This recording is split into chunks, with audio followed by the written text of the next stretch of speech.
तो Madame Web का trailer अचानक आया जिसे देखकर तो फैन मेड लग रहा है, लेकिन देख लेंगे यार। मतलब अपनी सिडनी स्विनी जी है, डकोटा जॉनसन जी भी है, तो देख ही लेंगे। तो इसीलिए करते हैं ब्रेक डाउन।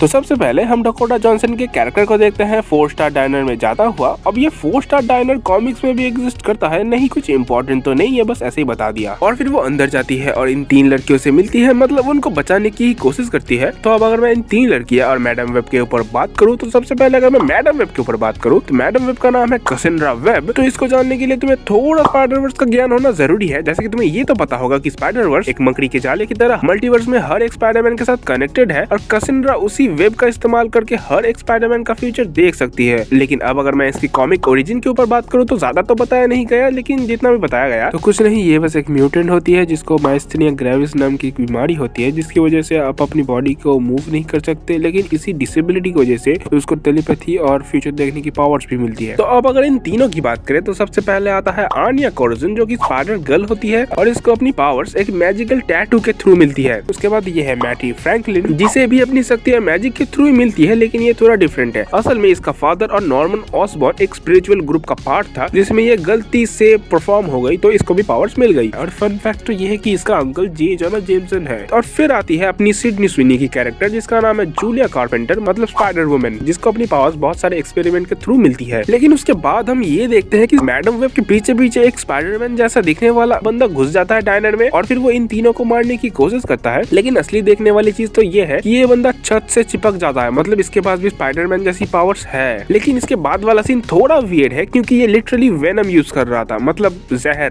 लेकिन उसके बाद हमें ये पता चलता है कि ये सब मैडम वेब का एक प्रीमोनिशन टाइप का कुछ चीजें हैं, और फिर एक और बार हो जाती है डायनर में और इन सबको बचाने की कोशिश करती है। और फिर हमें मैडम वेब की बैक स्टोरी देखने को मिलती है, मतलब एटलीस्ट इस मूवी में कैसा होने वाला है। हम देखते हैं कि वो एक पैरामेडिक है, लेकिन असली देखने वाली चीज तो इस बंदे में है, जो कि इस मूवी में बेन पार्कर का रोल प्ले करने वाला है। इसका मतलब तो सीधे सीधे ये है कि अपना पीटर पार्कर इस मूवी में नहीं होने वाला। ऑब्वियस सी बात है कि अंकल बेन इतने यंग है, तो होगा कहाँ से पीटर पार्कर। और फिर वो एक बंदे को बचाने जाती है गाड़ी में, और फिर वो गाड़ी लॉक हो जाता है और फिसल के गिर जाता है पानी में, या फिर टेलीपोर्ट हो जाता है, ये पता नहीं चल पाता। लेकिन उसके बाद हमें एक बच्चे की बर्थ को दिखाया जाता है। लेकिन अगर तुम यहाँ पर ठीक से नोटिस करोगे तो यहाँ पर हमें एक स्पाइडरमैन सूट जैसा कुछ दिख रहा है। एनीवे, उसके बाद हम देखते हैं कि मैडम वेब एक डॉक्टर के पास गई है अपनी आंखों को चेकअप करवाने, और यहाँ पर हम उस डॉक्टर के पास एक 90 से 2000 वाला एक कंप्यूटर देखते हैं। मतलब क्या स्टोरी लाइन उसी बीच कहीं पर टेक प्लेस कर सकती है। और फिर हमें एक ट्रेन वाला सीक्वेंस दिखाया जाता है, जहाँ पर हमें वही इविल स्पाइडरमैन अपने इंसानी रूप में दिखता है और इन सबको मारने की कोशिश करता है। लेकिन फिर हमें ये पता चलता है कि ये फिर से मैडम वेब का वही प्रीमोनिशन टाइप का कुछ चीजें हैं, इसी वजह से वो सबको बचा लेती है। और फिर हमें वो जो इविल स्पाइडरमैन था उसका ही बैक स्टोरी पता चलता है कि उसका नाम इज़ीक्विल सिम्स है, जो कि मैडम वेब के मदर के साथ अमेज़न के जंगलों में स्पाइडर्स के ऊपर रिसर्च करने गया था 1973 में। और जहाँ तक बात रही इसकी कॉमिक्स की पावर्स की, तो इसको अपनी पावर्स एक स्पाइडर टोटेम के तहत मिलती है। लेकिन ये कॉमिक्स में कभी भी एक बुरा कैरेक्टर था ही नहीं, ये हर बार पीटर की मदद करता था और कुछ अच्छे काम ही करता था। लेकिन यहाँ पर देखने वाली चीज तो ये रहेगी कि ये क्यों मारना चाहता है इन लोगों को। लेकिन वहाँ पर जब मैडम वेब की मदर मरती है, तब हमें वही स्पाइडर सूट वाला हाथ दिखता है जो हमने चाइल्ड बर्थ के टाइम पर भी देखा था। और फिर हमें ये बताया जाता है कि ये 4 बंदे आपस में कहीं ना कहीं से कनेक्टेड है। और फिर हमें इन तीनों की स्पाइडरमैन कॉस्ट्यूम भी दिखती है, जो कि काफी सस्ता टाइप का लग रहा है, जो भी हो। लेकिन उसके बाद हम देखते हैं कि सिडनी स्विनी की स्पाइडरमैन कुछ अलग तरह का वेब यूज कर रही है, जिसे सोनिक वेबिंग कहा जाता है। असल में ये अपने हवा में आसपास के मॉलिक्यूल्स को वेब में कन्वर्ट कर सकती है। और फिर हमें ये पता चलता है कि इज़ीक्विल्स फ्यूचर भी देख सकता है। फिर हमें देखता है कि इज़ीक्विल्स वही अपने कॉमिक एक्यूरेट पोज के साथ, और फिर इज़ीक्विल एक जगह पे लैंड करता है अपने हाथ में एक डेटोनेटर लेकर। लेकिन उसके बाद एक कॉमिक एक्यूरेट पोज देखने को मिलता है इज़ीक्विल का, और फिर कुछ कुछ चीजें होती है, नहीं होती है, और ट्रेलर खत्म हो जाता है। तो भाई लोग, हालत तो बहुत खराब है, लेकिन फिर भी बना रहा हूँ। कुछ इंपॉर्टेंट नहीं है इस मूवी में। अगर स्पाइडरवर्स से रिलेटेड कुछ आया तो मैं जरूर बताऊंगा। और तुम्हें कैसा लगा ये ट्रेलर मुझे जरूर बताना, तुम्हारे थ्योरीज मुझे शेयर करना। तब तक के लिए बाय।